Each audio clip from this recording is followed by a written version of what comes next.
you're worried about how should I increase the workload, or am I working hard enough? There's little guidelines for that too, okay? So just like you were talking before, where you want to add a little bit of time before you add your intensity, you're going to get up 20 minutes, 30 minutes a day. You increase that volume before you increase your intensity.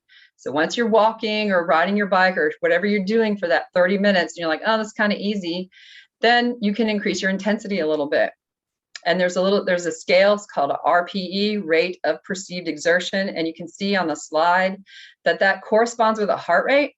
Heart rate's not always the best for people with congenital heart defects. Sometimes we're taking medication that affects our heart rate. So notice more how you feel. Rate of perceived exertion is how you feel when you're working out. And this gives you some guidelines on that. And you want to stay usually between the blue and the green. The recommendations are moderate, light to moderate. So if you're hitting that, that's good enough. If you want to lift weights, heavy weights, then you probably should get permission from your physician. How do you know if you're working hard enough? Again, heart rate is not always your best predictor, so you're going to use RPE. And again, you want to keep that about light to moderate intensity for that whole 30 minutes.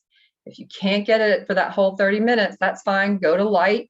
Rest if you have to. So you know what? I'm walking, I'm swimming, I have to take a break. Take a break. When you're ready, go back into it. It all depends on your goal. Okay. And your goal is to be as healthy as you can be. So there's no sense, you're not an athlete. If you are an athlete, then you're probably going to need physician clearance to participate in some, especially contact or collision sports like hockey or basketball or football or anything like that. And heavy weightlifting, you probably need physician clearance. But again, I don't know, I'm not a physician, so you would have to talk with your physician. Finally, if you're just a regular person like me and you want to just work out to be healthy and you want your family to just be healthy, there's so many apps. Try one. If you don't like it, delete it, get another one.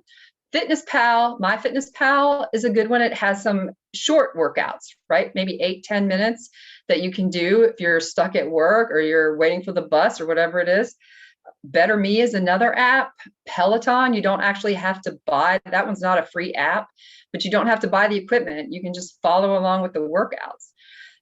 Jijo is a link where you can get matched with a personal trainer and you can do it virtually. So somebody can meet just with you. You don't have to leave your house.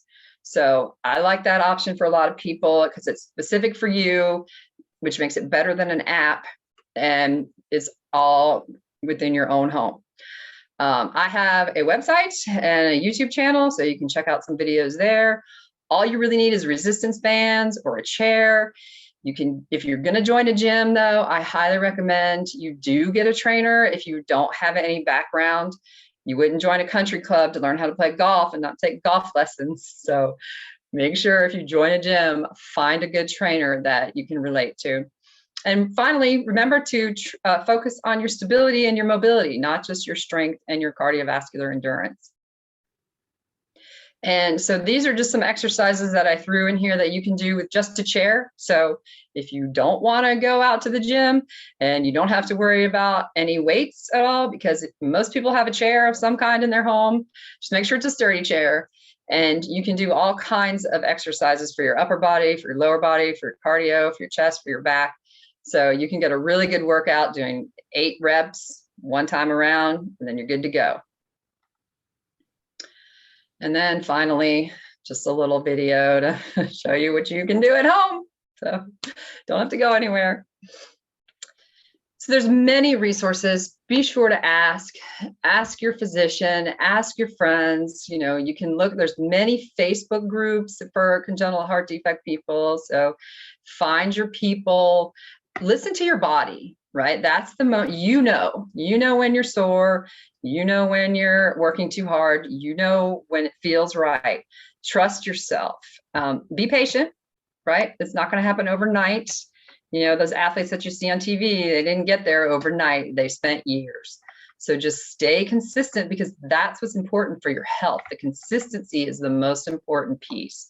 So pick what you love and do it.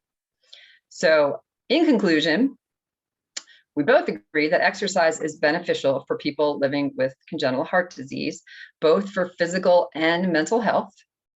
We'd like to encourage activity, focusing on what you can do more than what you can't. There's going to be times you're going to not be able to do things. That doesn't matter. Move on and find what you like and stick with it. Exercise prescription is an essential aspect of clinical care. So be sure to ask your physician. They don't know if you don't ask, okay? So you got to empower yourself to take care of your health as well. And then obviously stay tuned for more research. There's a lot more coming, it sounds like. Thank you very much. Yes, thank you for joining us.